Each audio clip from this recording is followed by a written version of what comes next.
Now you live a little north of that. You're in Northern California, but the the debate that's unfolded in the wake of this, and it's ongoing now that Palisades fire is, I think, 63% contained. And I just heard my pal Janice Dean saying on Fox News this morning they expect rain this weekend, so that's good in the area. We're hoping and praying that's true.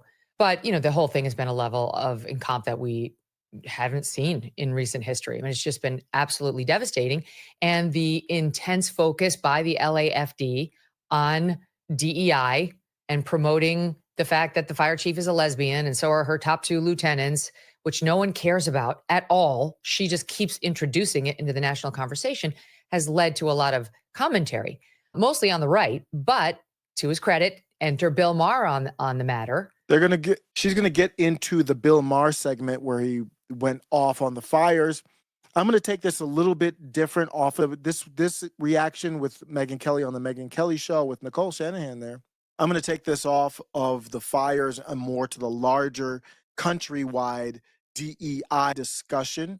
And I'm not for it, obviously, but I'm going to show you why they are not for it as well on the left, as you can see, because Nicole Shanahan represents the left. Money on the left was, if you don't know, RFKJ's vice president nominee.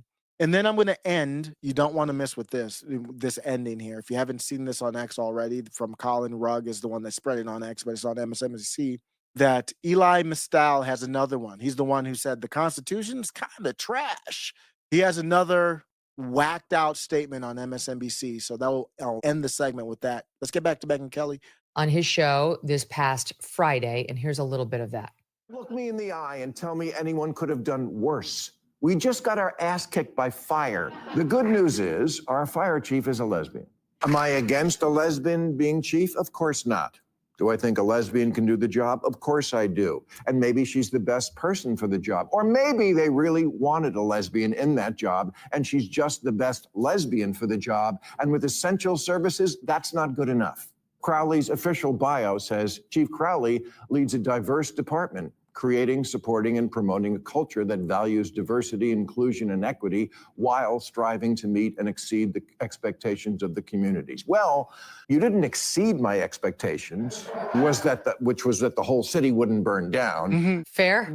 I again would love someone to do a great job in their role. I wish that she was successful. I wish that we didn't have to have this conversation. I wish that DEI policies weren't such a massive failure for the public.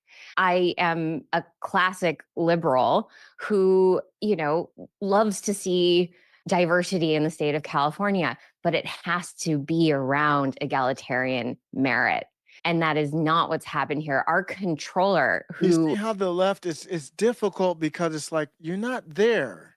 The two can't coexist. So you can't have the take where you're looking for both like that.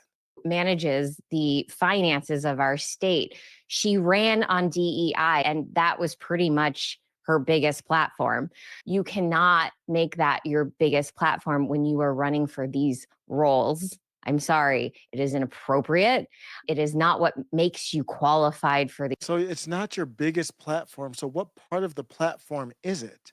I mean, I can understand if you say, I want to get somebody into the company and maybe they don't have the best resume on paper, or, you're looking at them on paper, they're not the best, but I think they're a cultural fit for what I want to do. That's not DEI. DEI is literally saying, it's basically quotas in a way, because obviously, and it's all skin based.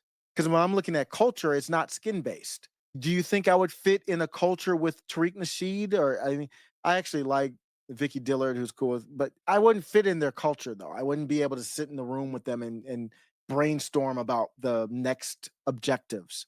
But we all have the same skin color though. So they're not where I need them to be.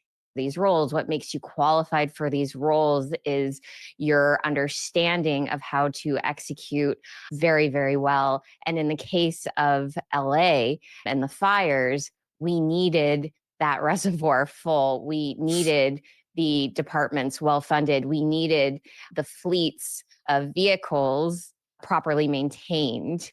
And that wasn't happening. And again, the problem with DEI, why DEI failed, was because they treated it as ceremonial. It's very misguided. And if you hear the talk in these communities, it's very much, the whites had their time, now it's time for us.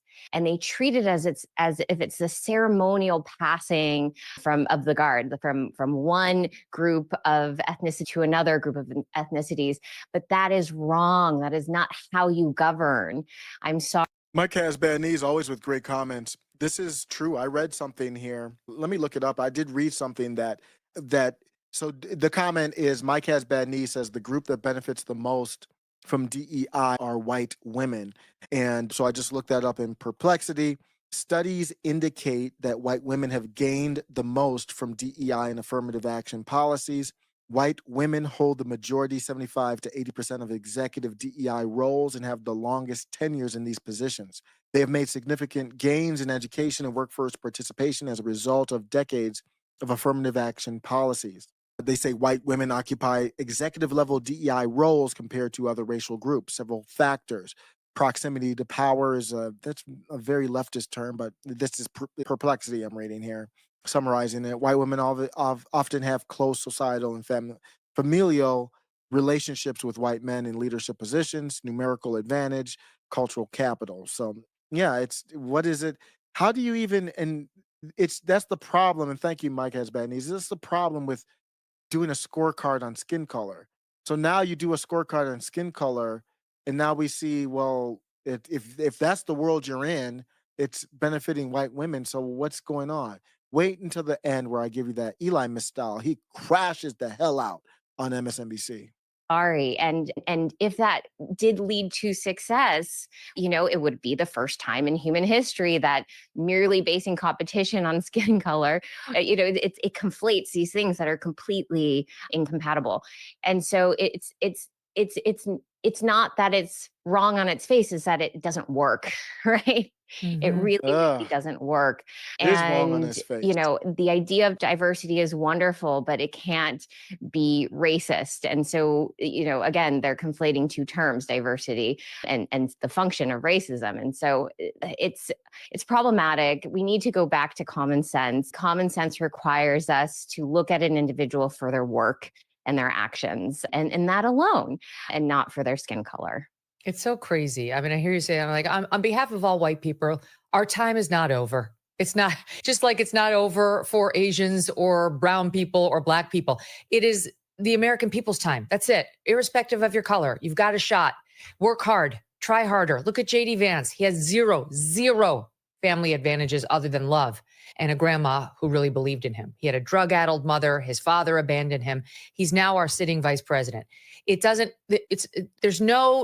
over. That's Ibram X. Kendi thinking that, you're saying some people believe in, where the answer to past discrimination against one group is current discrimination against another group. I haven't messed with that stuff in a while. I used to be deep into the critical race theory stuff, just figuring it out. It's crazy philosophy. But let's take a look at the not history, but the kind of all of the DEI offices and stuff that are kind of disbanding since Trump took over. All federal agency DEI offices have been ordered to shut down. They're hiding DEI staff, I've heard, allegedly in the ATF to try to not get them fired, relocating them to other positions so they can kind of be subversive underneath. DEI staff in federal agencies, all that means is Democrat. It really is all it means. Democrat ideology is all DEI really means. As you can see, white women, as long as you're a Democrat, not if you're not that, you wouldn't be rising up. DEI staff in federal agencies were placed on paid administrative leave. NASA's Office of DEI website down. Air Force, they're disbanding all Department of Air Force barrier and working groups. DEI initiatives going down. Executive orders required affirmative action in federal contracting has been revoked. Federal contractors must cease compliance with the Office of Federal Contract Compliance Programs' existing affirmative action requirements by April 20th. Donald Trump has learned from his first term. He came in like all these things that, if he would have just let linger, if he didn't handle right away, people would have been like, oh, Donald Trump's president, but we still have this DEI stuff. Donald Trump is acts within his purview what he can. We'll see what they do in the omnibus type funding bills. They usually put a lot in there. I don't know if he can stop that. We'll see. Well, he's signing the bill, but he's controlled like everybody else. So look at that. Federal's almost all gone. Higher education DI initiatives. Michigan shut theirs down. I saw private sector. Target shut theirs down. That's crazy. Let's get to the Eli Mistal. He is a wackadoo, and you want to know why people don't like DEI? Here's a big reason why. Eli Mistal. This week, some have described it as a shock and awe campaign, which might be what it is. I guess the danger is in covering Trump 2.0. How do we deal with this? Because these things have real implications. Everything Joyce just described, people are affected by this. This is not an abstraction. We tried to tell y'all. Ali, I wrote specifically about this issue, what he was going to do to the Department of Justice multiple times during the election cycle, because as you pointed out in your open, this was all written down. So I don't like the shock and awe version of this, because if you've been paying attention, they wrote it down. They told you exactly what they were going to do and exactly how you were going to do it. And a majority of white people voted for this. This is the disgusting version of America that people want. And oh, by the way, eggs are still more expensive. So you didn't even get that. Great job, white folks. In terms of how we cover it as a media or as a media group, right? We have to stop acting like any of these things have any basis in reality, right? Your earlier segment about birthright citizenship is a perfect example of how you should cover it. There is no question about whether or not birthright citizenship is constitutional. It just is, right? There is no question about whether or not the Civil Rights Act should apply. It just does. And every time the media tries to sane wash Trump, whitewash Trump, explain Trump, defend Trump, what they're doing is muddying the waters on these issues that we have already decided, right? And I'm not saying that there's not a place for nuance. I actually wrote in The Nation about how if Trump wants to end DEI programs, that's legal. DEI is a policy. DEI is a policy invented by white folks who try to stop other white folks from being racist. If they want to end the policy, the next media question shouldn't be like, oh my God, you're ending DEI. The next media question should be, okay, so what are you doing to combat racism in employment and hiring? What are you doing to combat sexism in employment and hiring in the federal government, the largest employer in the country? Because if the answer is nothing, well, then that becomes illegal. Well, then that violates the Civil Rights Act. That violates the 14th Amendment of the Wait, what? Constitution, the Equal Protection Clause. The same Constitution he said was kind of trash. So the question has to be, fine, you want to end DEI, what's next, right? It's all, you're going to repeal it. What are you going to replace it with? Because just going back to repeal it, it's not legislation. Well, there might be some antebellum racism, that's what's illegal. Ugh, man. If you want to know why, Fairly specific. that is Eli This week. Eli Christow or Mistal. I grew up in the 90s, early 2000s. Christow was huge in rap songs back then. Race beta Eli Mistal. He said a majority of white people voted for this. This is the disgusting version of America that people want. And oh, by the way, eggs are still more expensive. Did you hear that? So you didn't even get that. Great job. It's been like 6 days. Now, I don't believe it. Let me be clear. The president doesn't control prices. They can have a little bit of an influence indirectly, but I don't like this discussion like presidents control prices. I've never bought into that, even under Biden. The next clip is ready below. Welcome to After Show Carnage.